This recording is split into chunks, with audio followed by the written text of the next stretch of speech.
আপনার এই খালটা 20 বছর আগেও মানে ঢাকার যে সর্বশেষ আপনিই বলেছিলেন যে ঢাকার যে সর্বশেষ খালগুলো সুপেয় পানি ছিল, মানুষ ব্যবহার উপযোগী ছিল, তার মধ্যে ছিল এই খাল।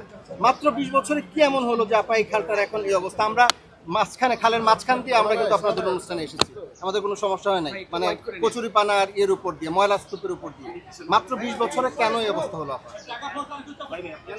এই অবস্থা হলো কারণ আশেপাশে প্রচুর দখলদার হলো। এই অবস্থা হলো কারণ বাংলাদেশের অন্যান্য জায়গার মতোই কেরানীগঞ্জ একটা অনেক ঘনবসতিপূর্ণ জায়গা হওয়া সত্ত্বেও এখানে বর্জ্য ব্যবস্থাপনা গড়ে ওঠেনি। তো অবৈধ দখলের কারণে খালের প্রবাহটা কমে গেছে, আর নির্বিচারে বর্জ্য ফেলার কারণে এটা আর পানির খাল নাই, তো এটা বর্জ্যের খাল হয়ে গেছে। এই জন্য আমরা এটাকে এবার খনন করে পানির প্রবাহ আনার উদ্যোগ নিয়েছি। এবং আপনারা শুনেছেন আজকে প্রকল্প উপস্থাপনায় যে প্রথমে খালটাকে খনন করা হবে না, প্রথমে অবৈধ দখলটাকে উচ্ছেদ করে খালের পাড়টাকে আগে বাধাই করা হবে, তারপরে খননে যাবে। কারণ যেই পরিমাণ প্লাস্টিক এবং অন্যান্য বর্জ্য এখানে আছে সেটার একটা সুষ্ঠু ব্যবস্থাপনা নিশ্চিত করতে হবে। আরেকটা কথা ছিল আপনাদের যে এটাতে আগেও একটা প্রকল্প গ্রহণ করা হয়েছে, আসলে সেই 1700 কোটি টাকার প্রকল্পটাকেই আমরা কেটে ছেটে এখন 3,317 কোটিতে এনেছি। তো 17.5 কোটি টাকা থেকে 3,17 এনেছি, কারণ প্রথম 317 কোটি টাকাতে এনেছি। তার মানে দেখেন কতটা খরচ আমরা কমিয়েছি। কিন্তু এখানে একটা কথা আছে, এখানে আমাদের কিন্তু সকলের পয়ঃবর্জ্য গিয়ে পড়তেছে, বর্জ্য ব্যবস্থাপনার কোনো বিধান নাই। তো সেইগুলো আমরা পর্যায়ক্রমে ছোট ছোট প্রকল্প আকারে এখানে বাস্তবায়ন করব। আপাতত কেবল খাল কেন্দ্রিক খনন, খালের পার্ক করা, সবুজায়ন করা এবং বর্জ্যটা ব্যবস্থাপনা করা, এই কাজটা। মাননীয় উপদেষ্টা 1700 কোটি টাকার বাজেট সেখানে 317টা নিয়ে আসলেন। তো আগের আমলে কি এটা কি দুর্নীতির জন্য এত টাকা বাজেট করা হয়েছিল? এত টাকা কেন বাজেট করা হয়েছিল?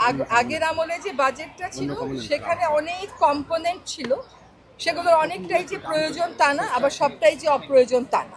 কিন্তু কথা হচ্ছে যে আমরা একটা পর্যায় পর্যন্ত নিয়ে যাব খালটাকে, তারপরে প্রয়োজন বুঝে এক একটা করে কম্পোনেন্ট আনবো।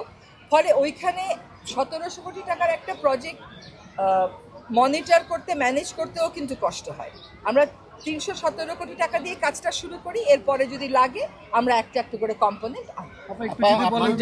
বুড়িগঙ্গা নিয়ে যুদ্ধ করেছেন, এটা আপনার বহুদিনের, আপনি আগেও বলেছেন যে এই ধলেশ্বরী পানিটা যদি এসে বুড়িগঙ্গায় পড়ে, বুড়িগঙ্গার কোনো উন্নতি হবে কিনা?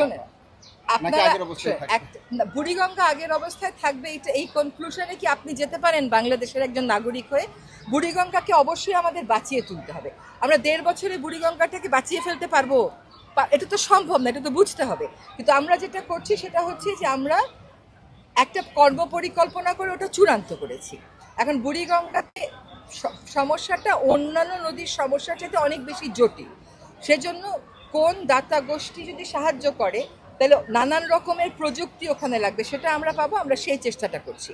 আপনাদেরকে একটা খবর শুধু দিয়ে রাখি যে আমরা প্রকল্পটা চূড়ান্ত করে এটার প্রাথমিক একটা অনুমোদন নিয়েছি, কিন্তু প্রকল্পটা আমাদের সময় হয়তো শুরু করা যাবে না, কিন্তু আমরা কাজগুলো শেষ করে দিয়ে যাব, একটা পর্যায়ে এনে দিয়ে যাব, যাতে করে আসল নদী রক্ষার কাজটা পরবর্তী সরকার এসে ওই প্রকল্পের ভিত্তিতে করতে পারে।